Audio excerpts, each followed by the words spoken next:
The new year is supposed to feel like a reset, a clean line between what was and what could be, a moment where time itself seems to offer a second chance.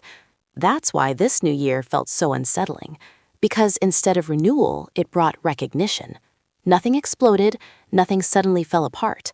What happened was quieter and far more final. The new year didn't expose something new, it exposed what had already been unfixable. For weeks, maybe months before the calendar turned, there had been an unspoken belief that time would help, that distance would soften, that clarity would arrive with patience, that once the pressure of the old year lifted, something would shift naturally. That belief is powerful. It keeps people going long after effort has stopped working. But the new year has a way of stripping away those beliefs, not by creating change, but by demanding reflection. When the year turns, people pause. They look at where they are, not where they hope to be. They take inventory, quietly, honestly. And this time, that inventory didn't bring optimism, it brought truth. The truth was not that things were broken in a dramatic way, it was that they had stopped responding to repair. There's a difference. Broken things can be fixed. Unfixable things have already absorbed every attempt. This new year made that distinction impossible to ignore.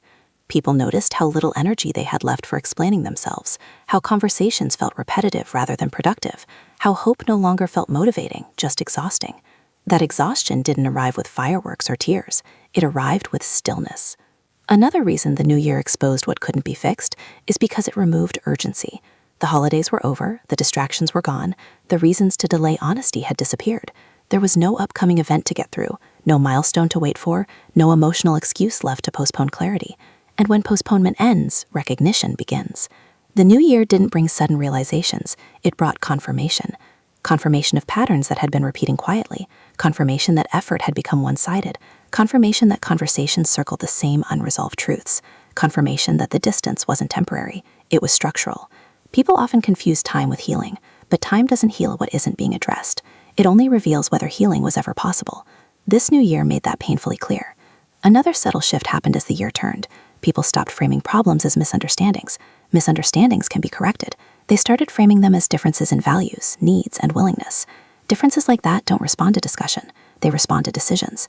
And decisions don't announce themselves right away. They form internally. This new year marked the moment when those internal decisions began to feel solid instead of tentative.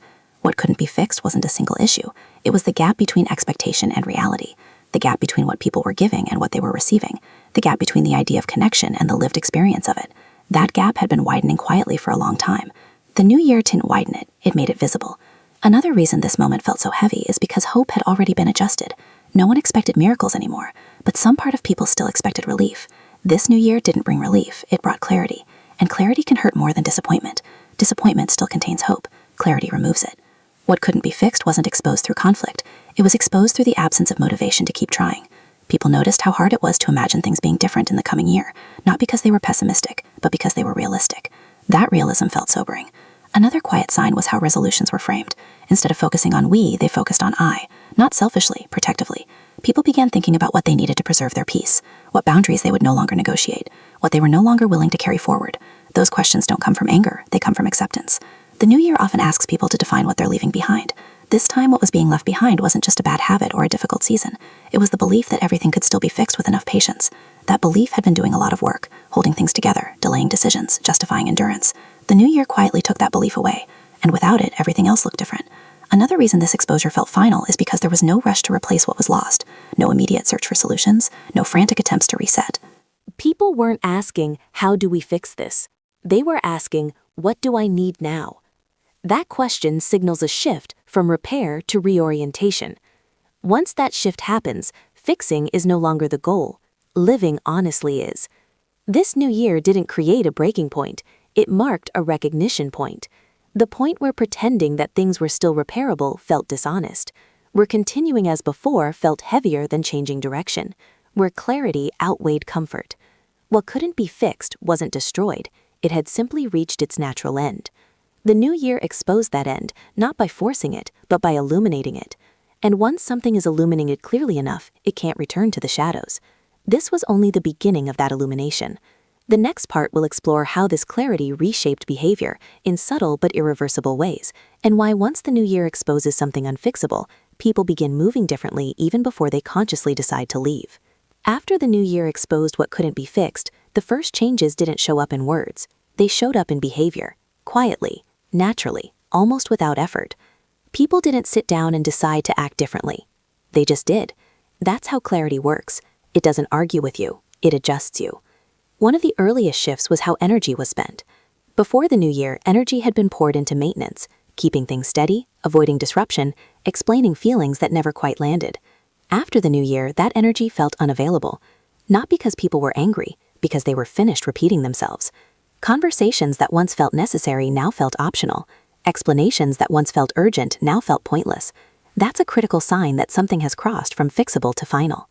Fixable situations invite effort. Unfixable ones drain it. Another subtle change was how people responded emotionally. There was less reaction. Not coldness, detachment.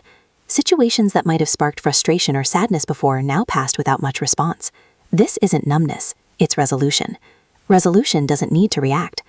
Another way the new year reshaped behavior was through boundaries. Boundaries that hadn't been spoken suddenly became firm. People stopped stretching themselves to accommodate discomfort, stopped adjusting expectations to protect others from reality, stopped managing the emotional climate for everyone else. Not out of resentment, out of self-preservation. The new year didn't create those boundaries, it validated them. Another noticeable shift was in pacing. Before, there may have been urgency, a sense that things needed to be addressed soon. After the new year, urgency disappeared. When something is fixable, urgency exists because timing matters. When something is unfixable, timing loses relevance. There's nothing left to save, only choices to make. That lack of urgency often confuses people. It can look like indifference, but it's not, it's acceptance. Another behavioral change was how people envision the future.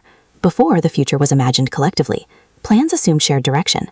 Next year meant together. After the new year, the future became individualized. People started imagining what the year ahead would look like for themselves, not out of selfishness, out of honesty. When people stop imagining a shared future, they don't announce it. They simply stop planning around it. Another quiet shift happened in communication style. Messages became simpler, check-ins became less frequent. Conversations stayed practical rather than emotional. This wasn't punishment, it was efficiency. There was no longer a need to process things aloud. The processing had already happened internally. Another reason behavior changed so smoothly is that the new year removed the last excuse. There was no longer a sense of after this, after the holidays, after things settle, after some time passes. Time had passed, the year had turned, and nothing had changed. That realization didn't hurt loudly, it grounded decisions. Another important shift was how responsibility was redefined. Before, responsibility may have felt shared, fixing, supporting, enduring together. After the new year, responsibility became personal. People focused on what they could control. Their reactions, their boundaries, their well-being. You can't fix something unfixable, but you can stop sacrificing yourself to it. That awareness reshapes everything.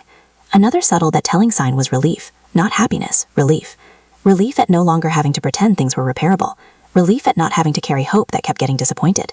Relief at being honest with themselves.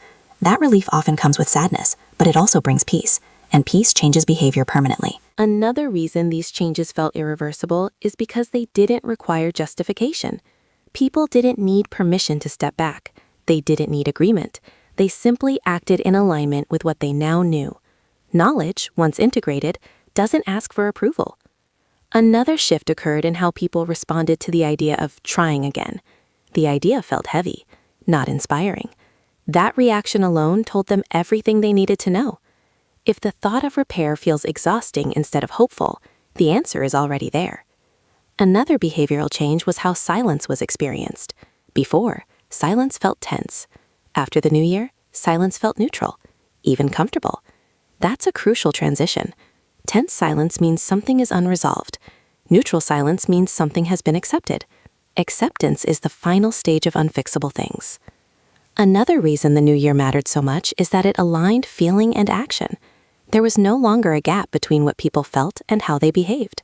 That alignment brings stability, and stability doesn't seek reversal.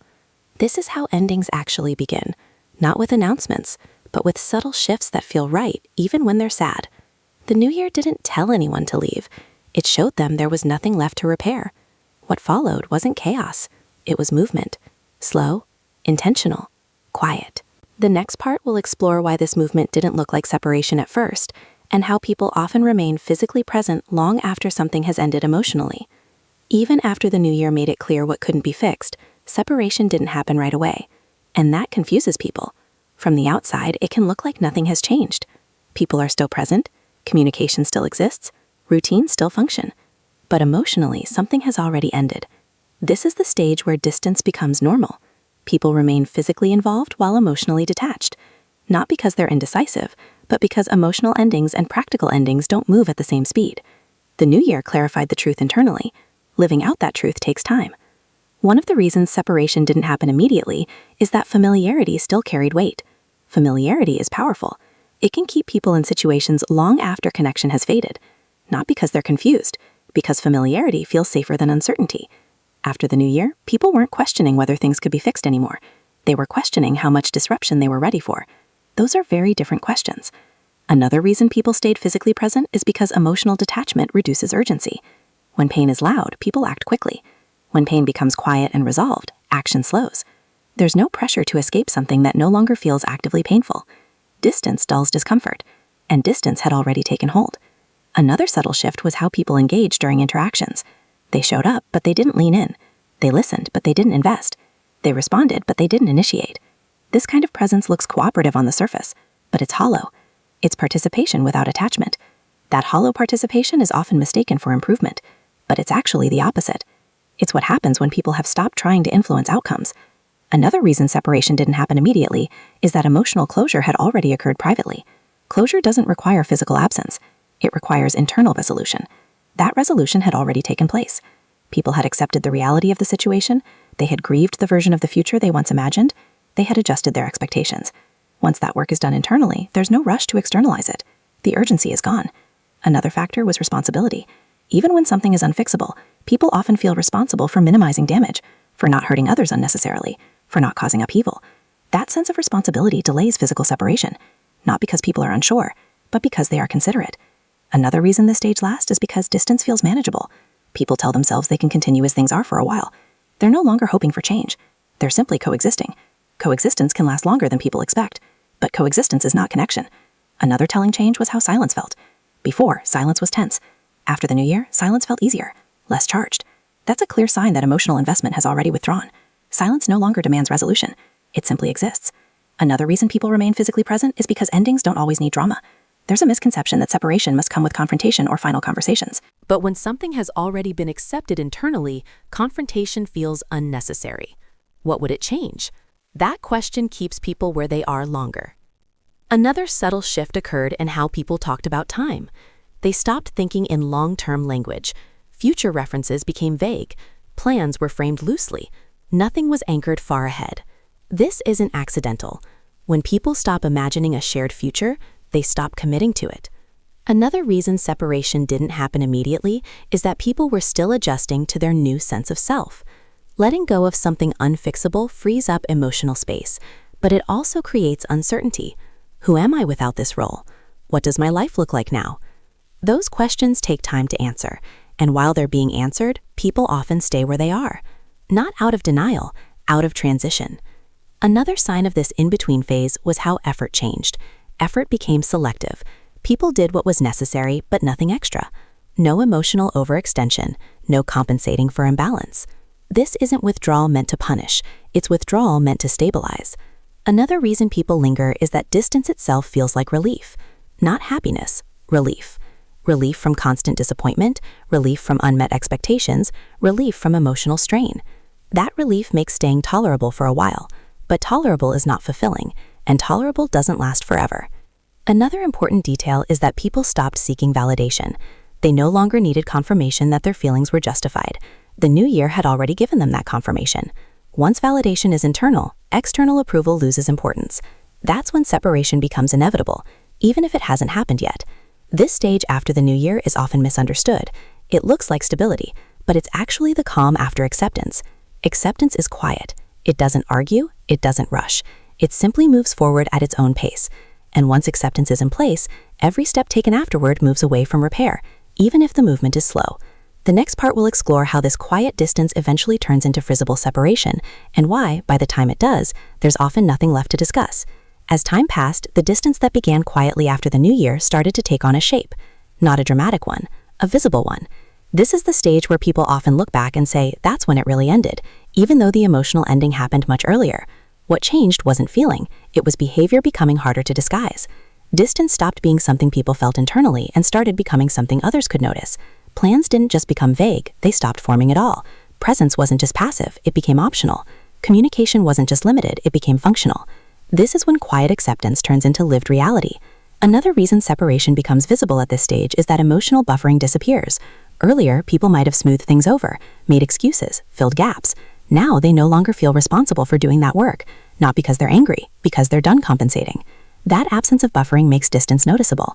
Awkward pauses last longer. Unanswered messages feel intentional instead of accidental. Silence no longer gets explained away. Another shift is how people respond to moments that once required effort. Milestones, decisions, emotional moments. Where there might once have been engagement, there is now neutrality. Neutrality can feel colder than conflict, because conflict implies investment. Neutrality implies release. Another reason separation becomes clearer is that people stop adjusting themselves to maintain proximity. They no longer rearrange schedules. They no longer compromise boundaries. They no longer prioritize harmony over honesty. Not loudly, quietly, but consistently. Another important detail is that the idea of fixing things no longer even comes up, not because it's been rejected explicitly, but because it no longer makes sense. You don't fix something you've already accepted as finished. You move on from it. This is also the point where people begin reclaiming parts of themselves that had been dormant. Interests return, confidence stabilizes, emotional energy gets redirected. This isn't selfishness, it's recovery. Recovery from carrying something that had become unsustainable. Another reason separation becomes unavoidable is that alignment has shifted. People are no longer aligned around shared endurance. They're aligned around individual peace. That kind of alignment doesn't coexist well with old structures. Eventually, something has to give. Another sign of visible separation is how people talk about the situation when asked. They don't defend it. They don't dramatize it. They describe it plainly. That plainness signals closure. Emotionally unresolved situations inspire defensiveness or intensity. Resolved ones inspire simplicity. Another reason the distance becomes obvious is that effort imbalance is no longer hidden. One-sided effort stands out when the other side stops compensating. This can be uncomfortable to witness, but it's honest. Another shift is how memory changes. People stop romanticizing the past. They remember it accurately, both the good and the cost. Accurate memory removes temptation to return. Another reason separation feels inevitable now is that people no longer fear it. Fear was part of what kept things intact before. Fear of disruption, fear of judgment, fear of uncertainty.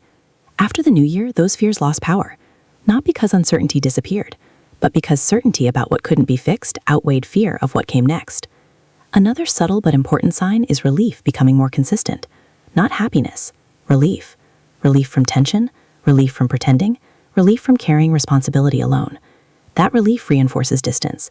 People don't willingly give up relief. Another reason visible separation arrives is that people begin acting in alignment with their future selves. They make choices that serve where they're going, not where they've been. Those choices naturally pull them away from structures that no longer fit. This is the point where others may finally ask, what happened? But by then, the answer is simple. Nothing sudden, nothing explosive. Just time revealing what couldn't be fixed. The new year didn't start this process. It confirmed it. And once confirmation becomes behavior, separation stops being a possibility. It becomes a direction. The final part will explore why this kind of ending doesn't seek closure through conversation, and why distance, once accepted, becomes the most honest conclusion. By the time distance becomes the conclusion, conversation is no longer required. That's the part many people misunderstand. They expect an ending to arrive with explanations, final talks, or emotional closure that sounds complete. But when something has already been accepted internally, words lose their usefulness. Distance becomes the explanation.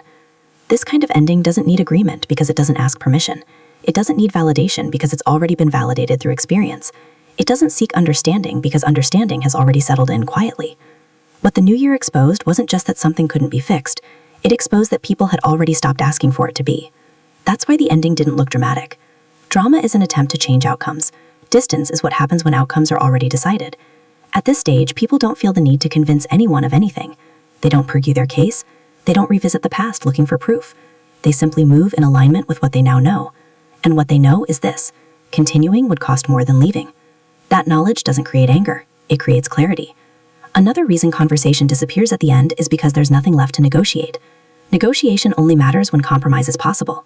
When something is unfixable, compromise just delays the inevitable. Distance skips that delay. It allows people to exit without reopening wounds that have already healed. Another subtle truth is that distance protects dignity. No one has to be wrong. No one has to lose. No one has to defend themselves. Distance allows everyone to keep their version of the story without forcing alignment. That's often the kindest ending available.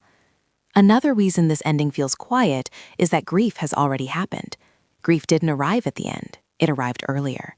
It arrived during the moments of realization, during the lowered expectations, during the quiet New Year inventory that made everything clear. By the time distance becomes visible, grief has already softened into acceptance. Acceptance doesn't cry loudly. It steadies. Another important detail is that distance allows people to reclaim agency without confrontation. They don't have to ask for permission to live differently. They don't have to explain why certain things no longer feel possible. They simply choose differently. That choice doesn't need to be announced to be real. Another reason distance becomes the final form is that it aligns action with truth. There's no performance left, no pretending, no emotional labor spent maintaining appearances. What you see is what is. That alignment brings relief, and relief doesn't seek reversal. Another quiet shift at the end is how people talk about the future. They don't speak in absolutes. They don't make promises they can't keep. They speak in terms of possibility rather than obligation. That change alone confirms the ending. Another reason distance feels complete is that it doesn't invite re-entry. There's no open door to argue through, no unresolved conversation to restart, no emotional charge to pull people back. Distance is neutral, and neutrality is stable. Another truth about endings like this is that they don't feel like failure. They feel like honesty. Honesty about limits, honesty about capacity, honesty about what was possible and what wasn't. That honesty may hurt, but it doesn't confuse. Another reason distance becomes permanent is that it allows growth to continue without resistance. People don't have to stay small to keep things together. They don't have to compromise peace to preserve structure. They can move forward without friction. That forward movement reinforces the ending naturally. Another important thing to understand is that distance doesn't erase what existed before. It contextualizes it. The past isn't rejected, it's integrated. People can acknowledge what mattered without staying bound to it. That's real closure, not the kind that wraps things up neatly, the kind that allows life to continue without carrying unresolved weight. The new year didn't end things with a declaration. It ended them by removing illusion. Once illusion is gone, distance doesn't feel cold, it feels appropriate. And appropriate endings don't require noise. They don't demand attention. They simply settle into place and stay there. That's what happened here. Sister Wives didn't end in a fight, because fights are for things that still believe in repair. It ended in distance because distance is what remains when repair is no longer honest. And once distance becomes the truth, it doesn't ask to be explained. It just becomes the ending. What makes this ending so difficult to accept is that it doesn't look like an ending at all.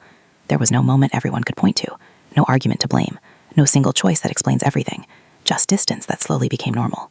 That's why it lingers, because distance doesn't give you closure, it gives you clarity. And clarity forces people to stop pretending.